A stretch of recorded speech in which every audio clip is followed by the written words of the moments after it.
You don't have the next Gemara? Yeah, part 3. Okay. No, pay B. B. Mishnah. See the Mishnah? You don't have the. You have no. You have it. No, just goes till the Mishnah. You don't have it in this one. I hope he finds it.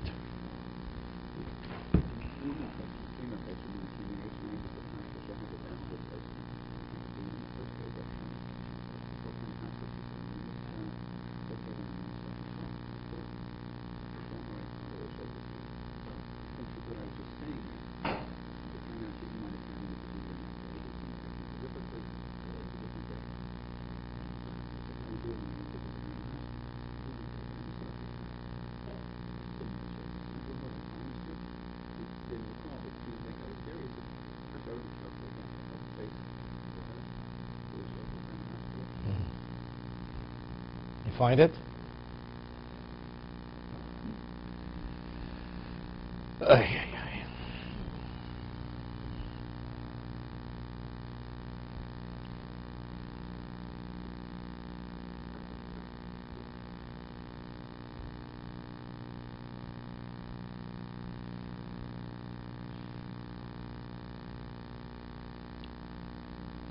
Let's just get regular Gemaras. Work out the art scroll for tomorrow.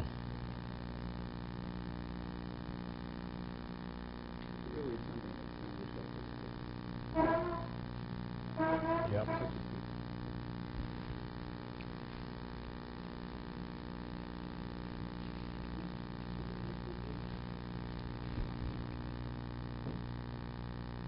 You have an art scroll? Okay, if you want, you can look in together. Why don't you share it? You're okay with a regular? Okay. Okay, we're going to pay him at base 80B.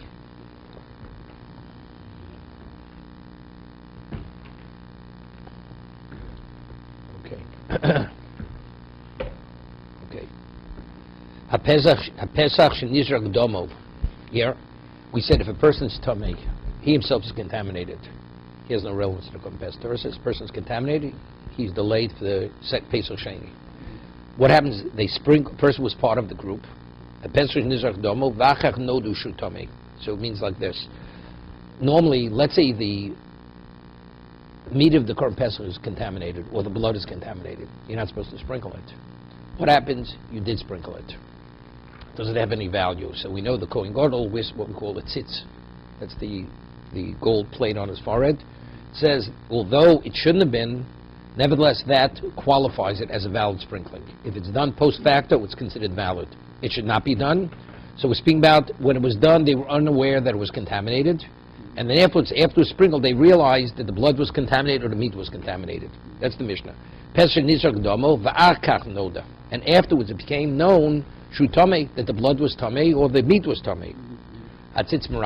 The meat meaning, that doesn't mean the meat you eat, it's referring to the innards you sacrifice in the Mizbeach, that was tummy. That's its meratzeh. The tzitz validates the blood and validates the innards. What about nit maguf? What about if the person was contaminated? Or the blood was sprinkled, he was unaware that he was contaminated. And he's an individual. We're not talking about the majority of clothes are contaminated.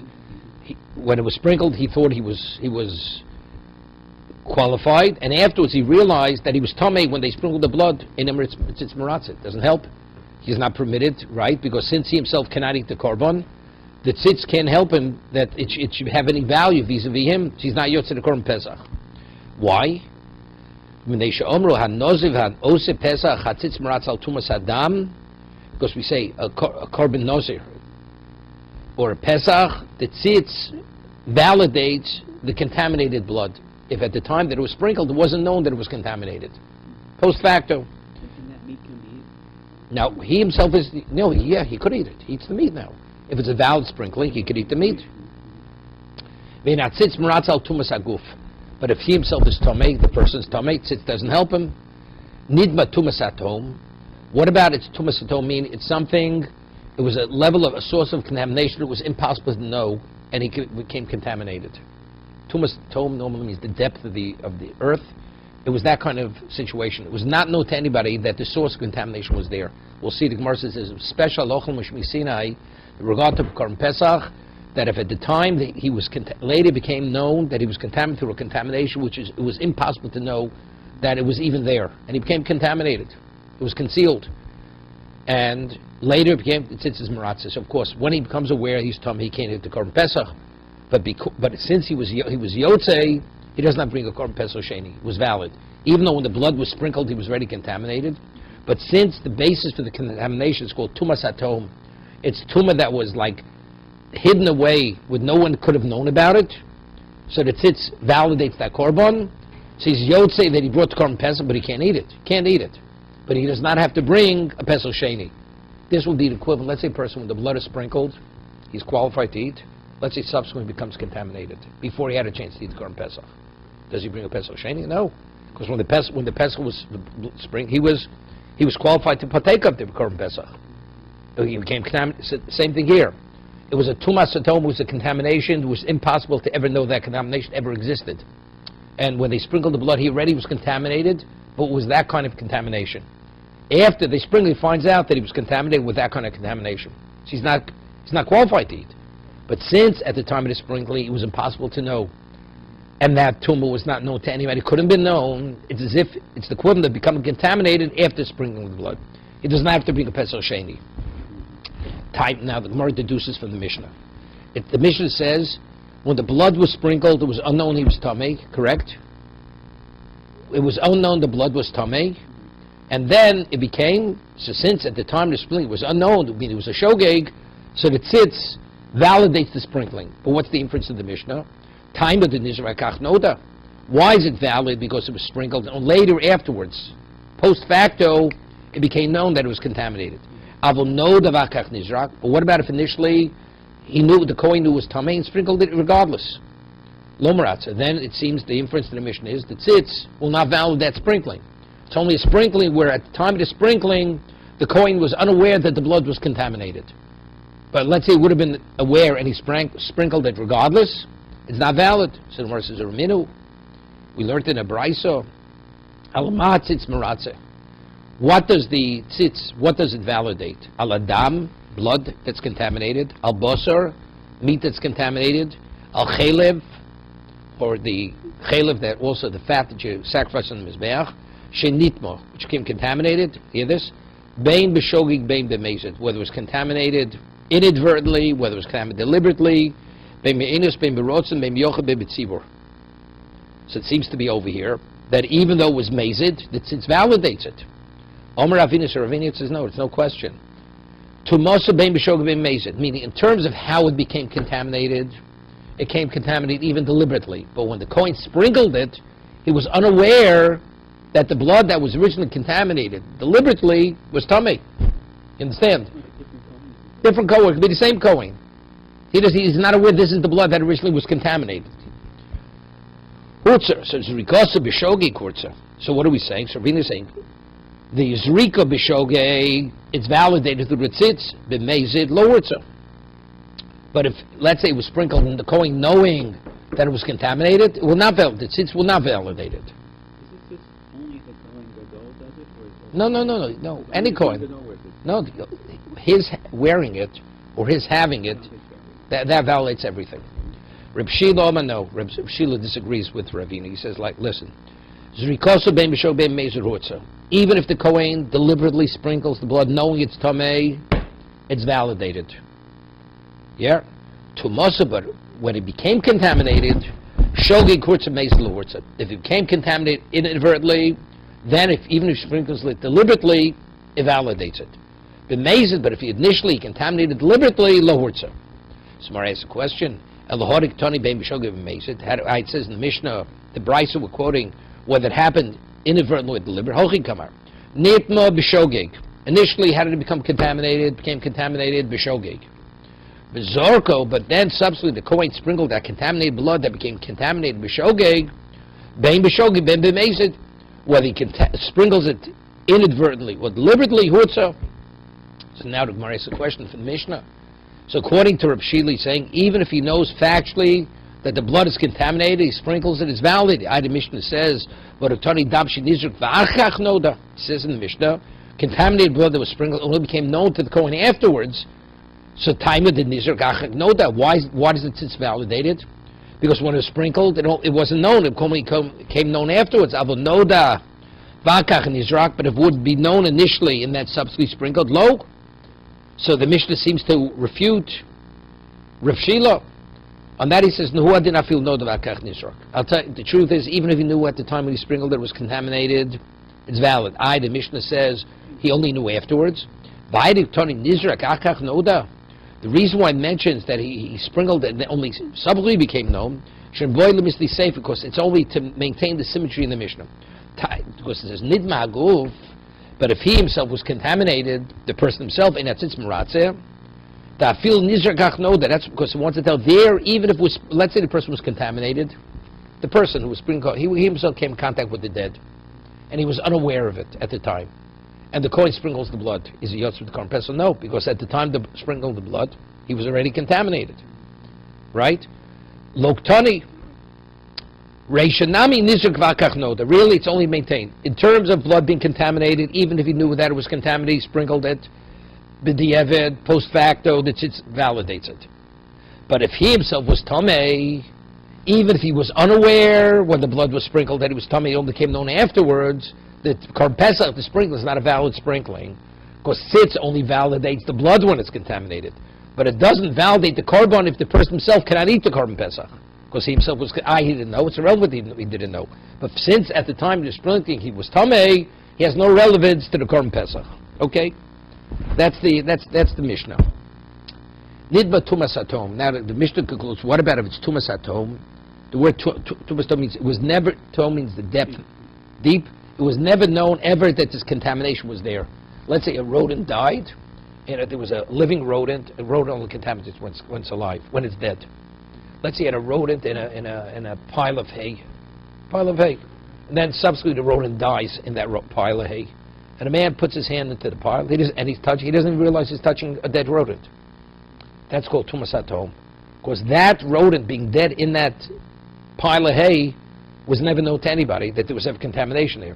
Regarding Korban Pesach, if it's sprinkled where he was unaware that what he touched then, and subsequently afterwards it became known that what he touched was tamei, he's yotze the Korban Pesach. He can't eat it, but it's as if he became contaminated after the sprinkling. Okay? That's the Mishnah. Boy, Rami Bar Chama. Reb Chama asked a question, very interesting shaila. So simply, the halacha l'Moshe Sinai, what was ordained to Moshe at Sinai regarding tumas atom is regarding the one who's bringing the Korban Pesach, right? The person who's bringing the Korban Pesach, I gave you the scenario. He put his hand in a pile of hay. He thought he was touching hay or something else, and they sprinkled the blood on his behalf. Later he finds out that before the sprinkling, the thing he touched was a dead rodent. Korban Pesach is valid. He does not bring a no Korban Pesach. The question is, the halacha mishmisian, does it extend beyond the person? What about the Kohen? Let's say the same thing happened with the Kohen. Same scenario. And the Kohen did the avodah. And it only became known to me after he did the avodah that what he touched was a dead rodent. Does the halacha say, since at the time when he touched it, he was unaware of it, we deal with him as if he was tahor, and therefore the service is valid. That's the Marashayla. The Kohen who validates the korbanos, the halacha does it extend not only to the one who brings the Korban Pesach, but even the one who officiates? Olo miyamrina kigemiri tumas atom bebalim. The gzeres halacha mishmisian tumas atom that only applies to the one who's bringing the Korban Pesach. The Kohen lo gemiri, it doesn't apply to the Kohen who's officiating. O dilmo, maybe no. Bezivcha gemiri, which means whoever participates in the Korban Pesach, whether it's the Kohen or the one bringing the Korban Pesach, Loshno Kohen, Loshna Bailim, doesn't make a difference whether it's the Kohen who comes contaminated through Tumas Atom or the one who's bringing the Korban. Either way, we treated him as if he's not Tomei. So therefore, at the time when it was sprinkled, if he was unaware, the Kohen or the Bailim, the owner, that he came in contact with this kind of contamination, the Korban is valid, and he's Yotzis Korban Pesach, although he cannot eat it. Cannot eat it. Omar Ravo, Toshma. So Rav brings an interesting raya, proof. Toshma, the Tanu Reb Chia had learned, Lo Omru Tumas Atom Elo Lemeis Belavod. Here, Tumas Tom only has relevance to a corpse. Now the question is, what does it come to exclude? Meaning, let's say you'd have a person died, right, in a let's say in the same thing, in a haystack. Person puts his hand in the haystack, he doesn't realize he's touching a corpse. And they bring this Korban Pesach. Later they find out that he touched was a corpse. The Korban Pesach is valid. That's Tumas Atom. That's the Halacha Mishmishim. Gzeres HaKosov. So it says, so Rabbi Chia learned in the Braisa, Tumas Atom only applies to Tumas Mes. Now what does that mean, Tumas Mes Levod? Mes Lemuti Mai. What does it come to exclude? Lav Lemute, Tumas Atom, the Sheretz. Comes to exclude Tumas Atom of a Sheretz. I mean, it's only if there's a corpse in the haystack. What about if the Sheretz in the same scenario happened? Then we'll say no. If it became revealed that the person was Tameh, he's not Yotzei. First comes in contact with a Sheretz. Could he bring Korban Pesach? Can't bring Korban Pesach. Right? Because Samar says, this price which Rabbi Chia says, it's speaking about, we say mes, yes, but Sheretz not. Samar wants to know, come on. Ubeman. Ibn Nazir. Oh, we talk about a Nazir. Mahani Lake.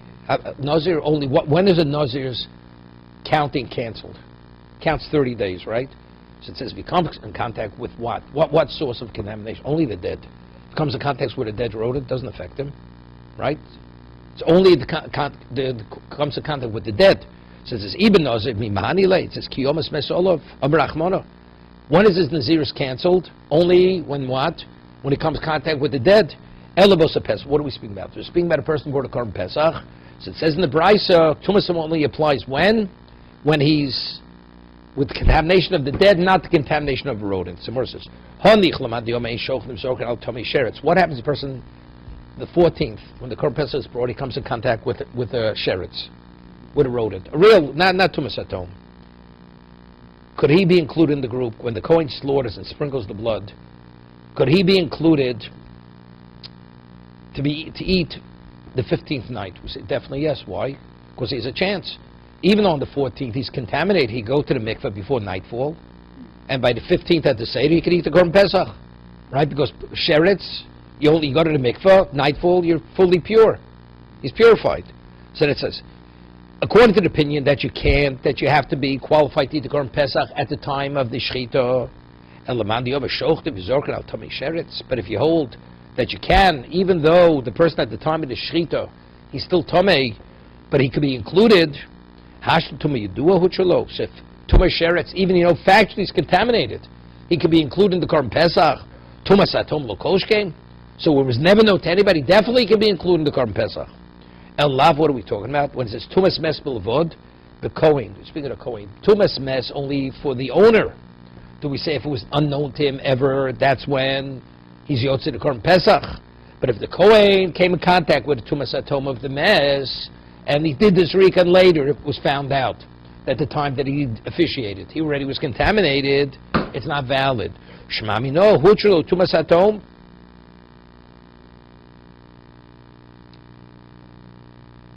El lava Kohen, shmami huchelo tumas atom. That's tumas. That's what it means. Lomba tumas atom el lemes belavod means for the Kohen.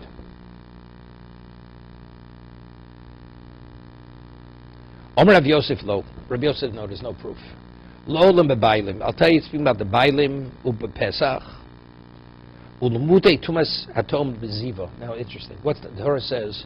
If a man has a certain sighting of a discharge, and he sees 2 sightings, so every day he goes to the mikveh. What happens if he has 3 consecutive sightings, 3 days in a row? He becomes a zov. He's contaminated. He has to have 7 clean countings, 7 clean days. Then he brings a korban. So what happens?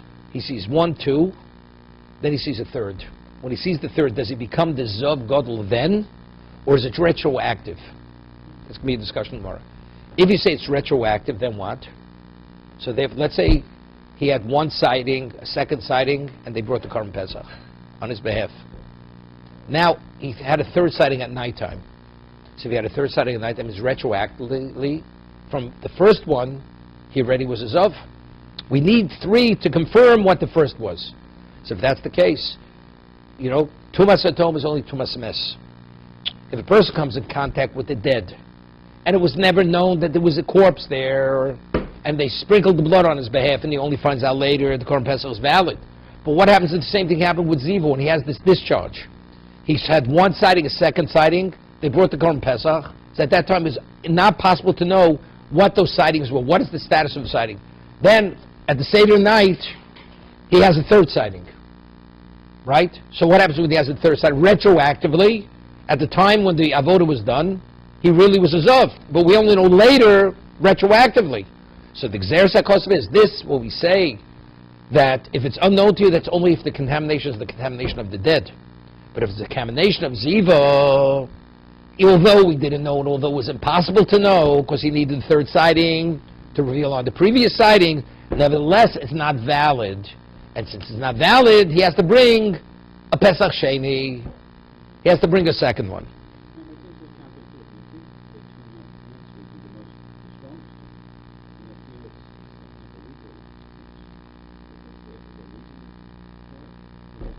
That's the way it is. Halacha l'Mishum Sinai. Okay? Tumas Atom, the Tanya, right? He says, Lumud Tumas Atom Desiva, Shemar says, Tumas Atom Desiva Lomratze. You mean to say that Tumas Atom, regarding the Ziva, we don't apply the same principle? That since at the time it was impossible to know, it'll be valid? Well, Tanya, we learned in the Brisa, Rabbi Yossi Yom and Shomer Yom Keneged Yom. That means you take them one day at a time.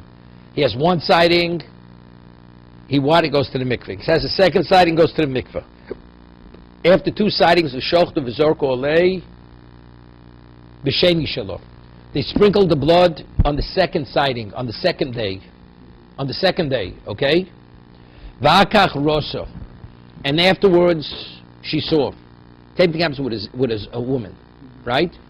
Edo cheles. She does not eat the Korban Pesach. U'p'tur melasses Pesach Sheni. A woman. Here we're talking about a woman. No, same thing. No. We're talking about like this. A woman is what we call Yimei Nido, Yimei Ziva. A woman, let's say, it's the 11-day period between menstrual cycles. If she sees in those days, this is on a Torah level, not on a rabbinic level. She sees one sighting, she's contaminated for that day, she goes to the mikveh. She sees a second sighting, goes to the mikveh. She doesn't account. She has 3 consecutive sightings, then she's what we call a Zava Gedola. She's a bona fide woman who has a flow. She has to count 7 clean days.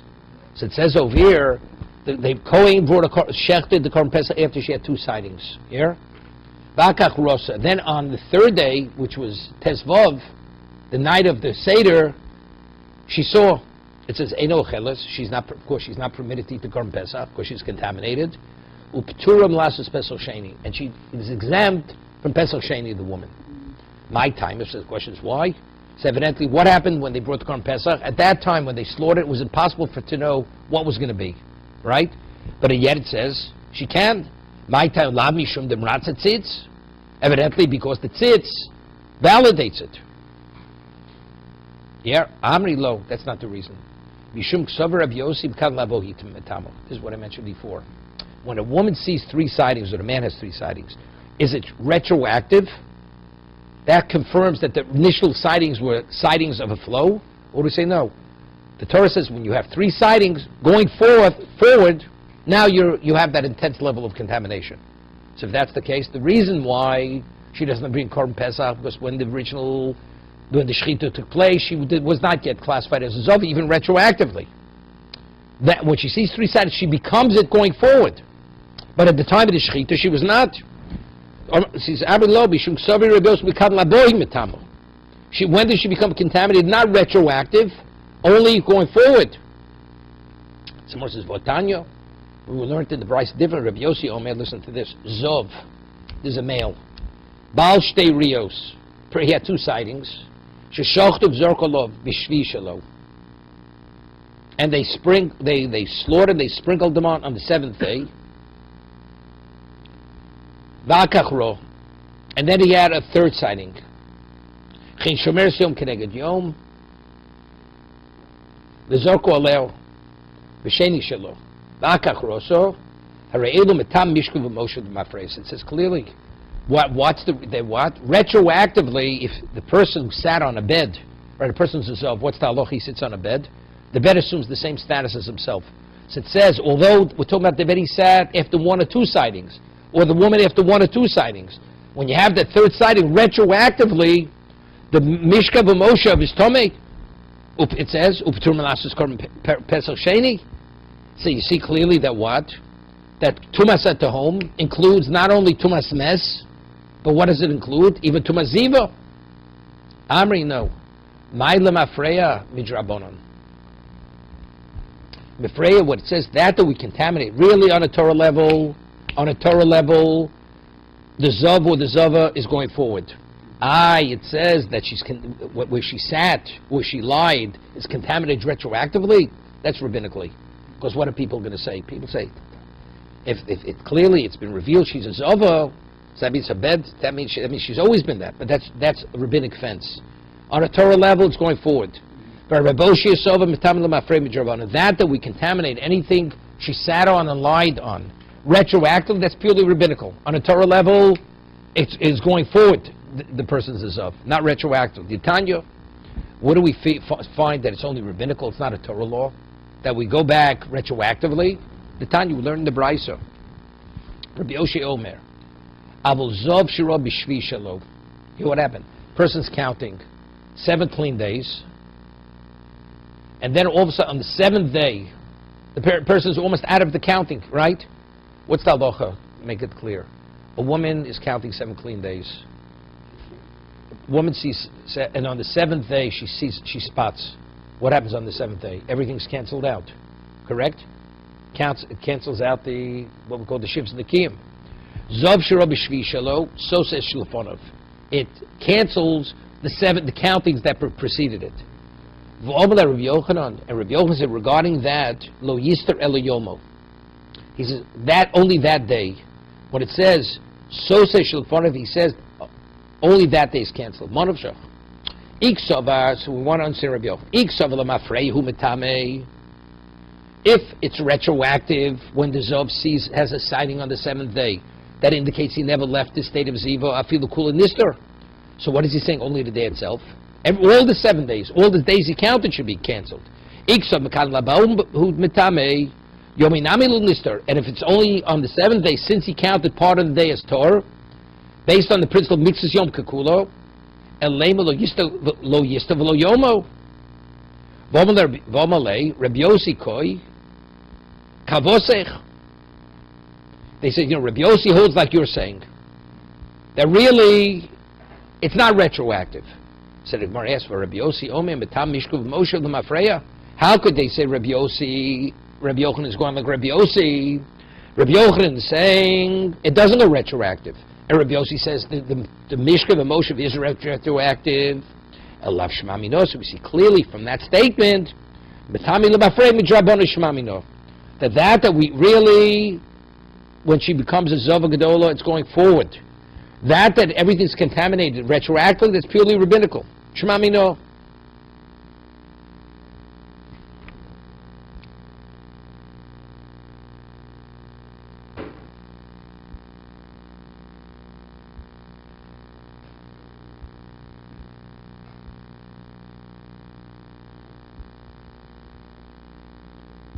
Yeah. Okay, further.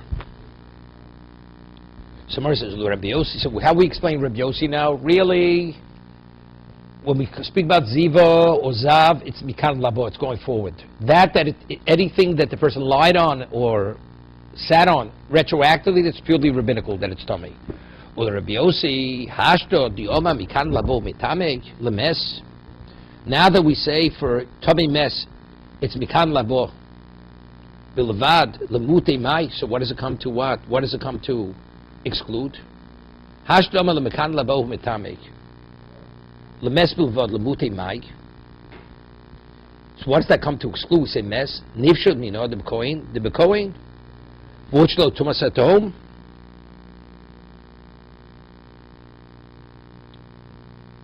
Yeah.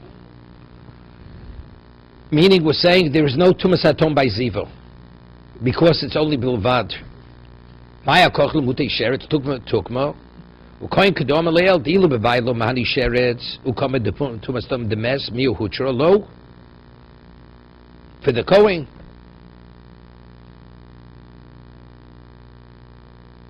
Yeah. So the Gemara says, Rabbi Yossi Hashda Mikad Lavut Mitame Lemeskel Vod Lemutibai. So what is Meskel Vad? What does that come to exclude? Nifshamino, the Kohen Vuchelo, Tumas Atom, like we said earlier, we'll be able to resolve the original Shiloh. The Alochim Shina of Tumas Atom is not limited to the Bailim, but it's referring to the Korban Pesach. Whoever has relevance to the Korban Pesach, even the Kohen, if he only became known to him that he was contaminated with that afterwards with a Tumas Atom, the Korban's valid. On that, Gemara says no. Olam bebailim, ube Pesach, uksavar ein shochtim zorkal tomi tmei sheretz. That's what it's coming to tell me. We're of the opinion that if a person's tomi sheretz, although by the 15th the person will be able to eat the Korban Pesach, the Kohen cannot officiate on his behalf. Vitzich lemutei, and that's what it's coming to exclude. Ela Rabbi Yossi zevach gemura hechim shkachslo. Stop. And that's why it has to be excluded. Only Tumas Mes, but not Tumas Ziva.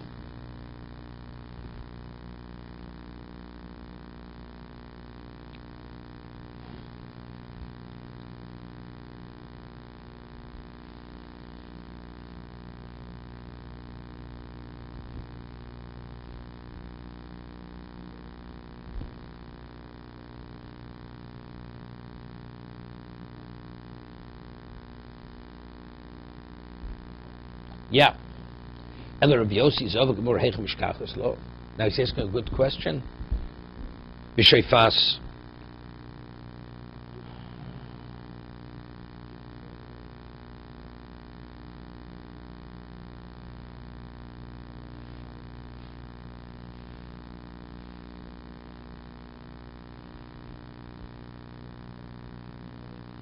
He's asking good. We said, when it comes to Zav, we say mixes Yom Kekula.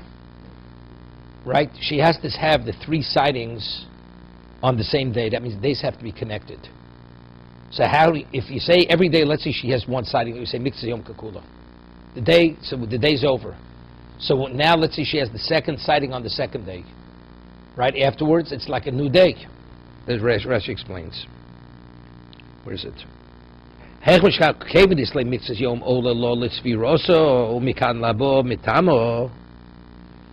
they call Yoma Tuma Bapi Navshe?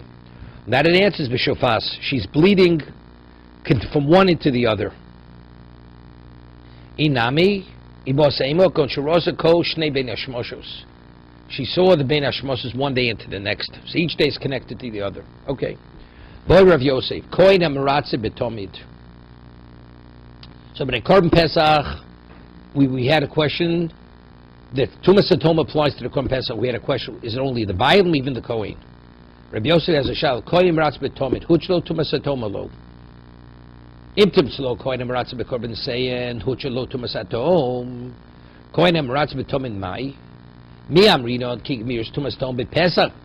Where's the Alochim Shen Tumas Atom? That's by the Korban Pesach. What about by regular Korban Tzibo Betomid Lo Gmiri? Odilmo Yolif Tomid Mi Pesach. Yeah, this. We learned Tomid from Korban Pesach, just as it's there Halachim Mishmi Sinai of Tumasam by Korban Pesach, that even if the Kohen became contaminated in a way where it was not possible to know at the time, and subsequently he found out he was contaminated, it's valid identically by Korban Tomid, or do we say no? Omar Rabba says Kal V'chomer, it's a Kal V'chomer. That if we say Tumas Atom by Korban Pesach, you'll definitely say Tumas Atom by what? By Tomid. Uma b'mokshu huchlo tuma yedua.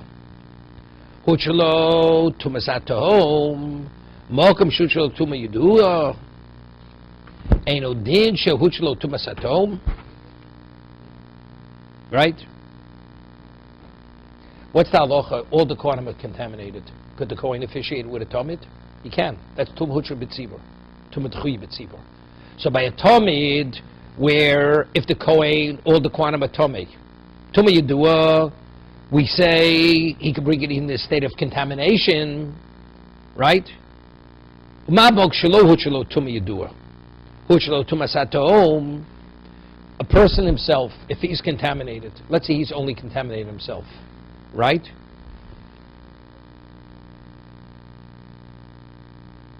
We don't say Tuma Yadua. A person. Tumas Atom, he could eat the Korban Pesach. He's Yotzei Korban. But let's say he knew it wasn't a Tumas Atom. He cannot eat the Korban Pesach. So the Kohen who could officiate, even by Tuma Yadua, Eno Din.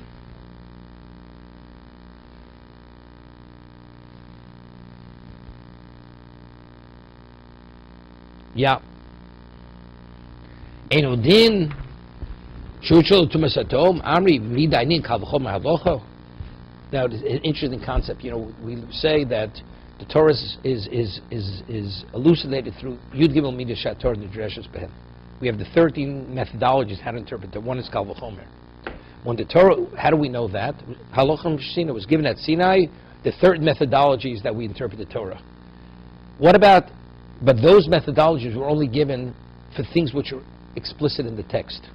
It's to elucidate text. What about Halachim Sinai? It's not in the text. Like Tumas Atom is not in the text.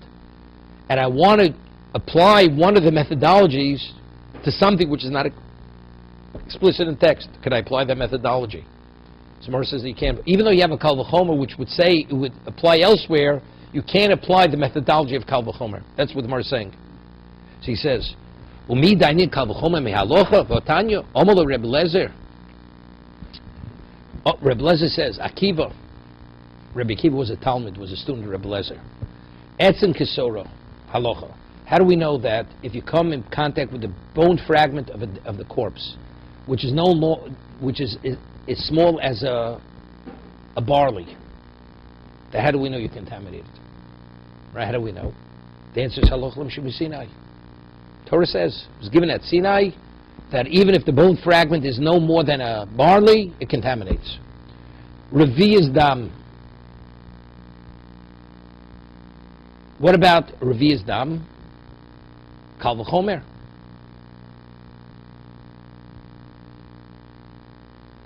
Right? Revi'as dam. What about if you have a revi'as of the blood of a corpse? How do we know that it has the status of what? Of the corpse itself? Seemingly it's a kal v'chomer. We don't learn one from another. How do we know that the Revi'as dam contaminates?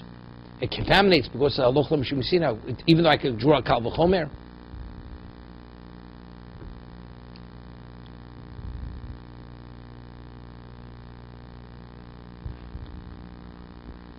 One second.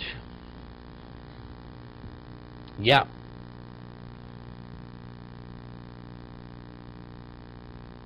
Rabbi Kiva says like this. What's the halacha? A bone fragment only contaminates if you come in contact with it. What about if I have a bone fragment on the roof of a... You walk into a room with the bone fragment of a mess. It's not the skull or the spinal column or the majority of its bones. It's something which is a bone fragment. And a nozik walks into that room. Does it cancel his nazirus? No, because there's no tumas oil. But if you come into a room, but if you touch it, you contaminate it. And it cancels his whole nazirus, he has to start counting over again. What about a Revi'as dam? You come in contact, you walk into a room, and there's a Revi'as dam of a mess in that. You contaminate it. The question is, does a nazir, does that cancel the nazirus? Blood, I'm not talking about flesh, the flesh of the corpse. So the halacha is, over there, that a nazir doesn't have to, it doesn't cancel his nazirus. It says, Revi'as dam ein hanozir megalech al mago v'al maso. Rabbi Kiva says it's a kal v'chomer. Umay etzim ksora she'im metami odem b'ol nozir megalech al mago v'al maso. He says like this: the halacha is if a nazir touches a bone fragment which is as small as a lentil, as a barley, it cancels his nazirus. And what? And it doesn't contaminate a person if he walks into a room with it. So Revi'as dam, which contaminates even an ordinary person, if you walk into a room, it definitely should cancel the nazirus. Because we see that a Revi'as dam is more severe than a bone fragment. So Rabbi Kiva says, how could you tell me that a nazir doesn't have to, coming into a room with a Revi'as dam, it doesn't cancel his nazirus? So on that Rebbe Lezer says, but we don't apply Kal V'chomer to halach shemi Sinai. That the bone fragment causes the nazir to contaminate upon contact, it's halach shemi Sinai. You want to apply the Kal V'chomer principle to halach shemi Sinai, we don't do such a thing. Ma'at Musar shein metame odom be'ol hanozir. Galech al magov asor v'yizdam shemetame odom be'ol einu din shenozim galech. Omer Reb Lezer, etz Musar shenozim galech al magov halachim shvisinai. Vein kosem, it doesn't say that in the Torah. Uberviyzdam atol lilmod men kavachom ve'idon kavachom eloche el midover akos b'Torah. You can only apply the principle of kavachom to something that's explicit in the Torah. Go ahead. No, there's a kosef. It's not a, it's a principle. Look, I'll give you an example. That the Torah says you're a right to learn kal v'chomer. It's a chiddush. Isn't it a chiddush? I mean, a human being is not infallible. Maybe your logic is not perfect. Well, I passed it before 1,000 people. They all agree that it's a cogent kal v'chomer. But maybe you missed the point.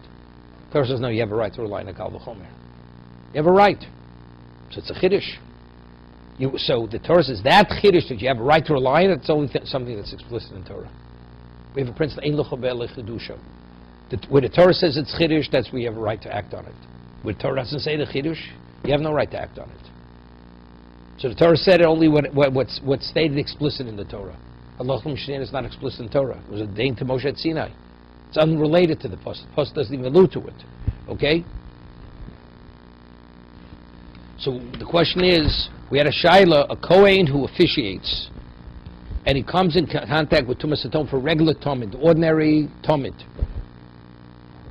Is it valid or not valid? So he originally wanted to use a Kal V'chomer. He says you can't use a Kal V'chomer because the Kal V'chomer only is something that's written. We apply to something which is textual. Tumas Atom is not textual. Elo Merova Yov Modo Modo Mi Pesach. We learn Modo by Korban Tom. What's the halach by a Tomid? You bring a Tomid on Shabbos. The daily, you bring it on Shabbos.